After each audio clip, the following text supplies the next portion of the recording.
प्रतापगढ़ जिले में आज कांग्रेस के वरिष्ठ नेता प्रमोद तिवारी ने टीवी सीरियल के कलाकार स्वर्गीय अनुपम श्याम ओझा के घर पहुंचकर उन्हें श्रद्धांजलि दी और परिवार वालों से मिलकर शोक संवेदना व्यक्त की। इस मौके पर मीडिया से बात करते हुए उन्होंने कहा कि अनुपम श्याम के नाम पर प्रतापगढ़ में स्मृति चिन्ह बनवाने का पूरा प्रयास उनकी तरफ से किया जाएगा। और आगे उन्होंने अन्य मुद्दे पर कहा कि भारत की माननीय सर्वोच्च न्यायालय के मुख्य न्यायाधीश की यह टिप्पणी सभी विरोधी दलों और लोकतंत्र में विश्वास रखने वाले करोड़ों भारतवासियों की अभिव्यक्ति को वादा करती है कि संसद में जो कानून बिना चर्चा के, बिना बहस के, बिना पक्ष विपक्ष के पारित हो रहे हैं वह लोकतंत्र के लिए शुभ नहीं है। देखिए, अफगानिस्तान में जो कुछ हो रहा है वो उसका अंदरूनी मामला है, आंतरिक प्रकरण है, तो दूसरे देश को दखलंदाजी नहीं करनी चाहिए। लेकिन जिस तरह से हो रहा है उसमें भारत का हित प्रभावित हो सकता है।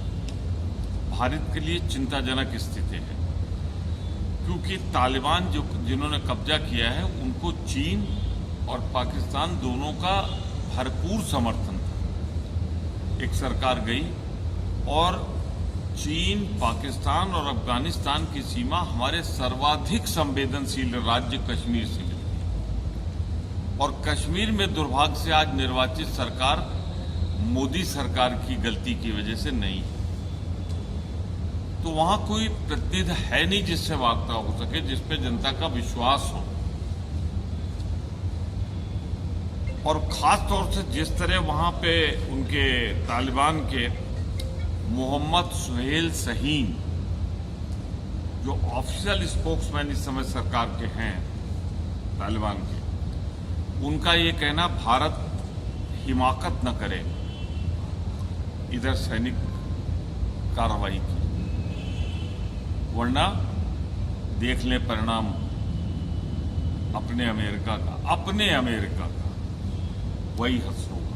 तो क्या यह तालिबान पाकिस्तान और चीन के इशारे पर भारत को धमकी दे रहा है, जबकि उसके बगल अन्य छोटे देश हैं? पहले जोड़िए, तालिबान की सरकार बनवाने में हथियार चीन के, पाकिस्तान का समर्थन कहां थे? ये जो एक बारगी प्रकट हो गए 20-25 हजार, अगर अफगानिस्तान में नहीं थे तो कहां थे?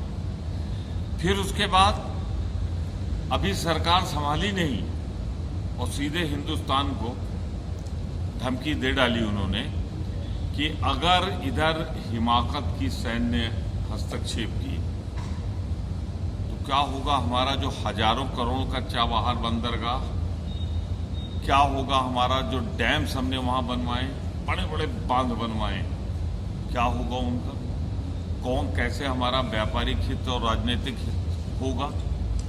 तो ये भारत के लिए खतरे की घंटी है। मेरे जैसा आदमी को पूरा भरोसा है भारत की सेना पर, चाहे अफगानिस्तान, चीन, पाकिस्तान तीनों मिल जाएं तो हम उनका मुकाबला कर लेंगे।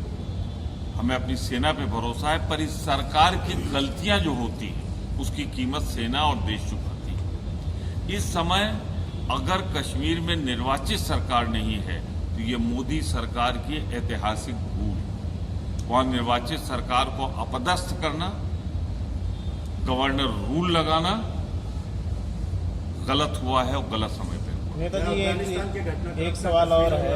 तालिबान एक आतंकी संगठन है, यूएन ने इसको आतंकी संगठन घोषित किया है, तो क्या कहीं ना कहीं जो है वहाँ पे आतंकियों की सरकार बनने जा रही है? देखिए, संयुक्त राष्ट्र संघ ने तालिबान को कहा जाता है अमेरिका के इशारे पर आतंकवादी संगठन घोषित कर रखा है आज ही तारीख तक, और आज सरकार वहां किसकी है? तालिबान की। तो यानी एक संयुक्त राष्ट्र संघ द्वारा आतंकवादी घोषित संगठन की सरकार आज दुनिया में बन गई। ये एक खतरे का संकेत है। दुर्भाग्यपूर्ण है कि यूएनओ का जो रिजोल्यूशन हुआ वो उसमें सब भागीदार रहे होंगे। आपने जिसे आतंकवादी कहा, जो सरकार बना रहा है आतंकवादी संगठन प्रतिबंधित है और सब खामोशी से देख रहे हैं। हमें चिंता नहीं अफगानिस्तान के अंदर क्या होता है। गया हमारा हजारों करोड़ रुपए जो हमने वहां लगाया था बांध बनाने में, उनके विकास में वो एक चीज, पर जो धमकी आई है वो दर्शाता है कि उनकी मनस्थिति क्या है, मनोदशा क्या है।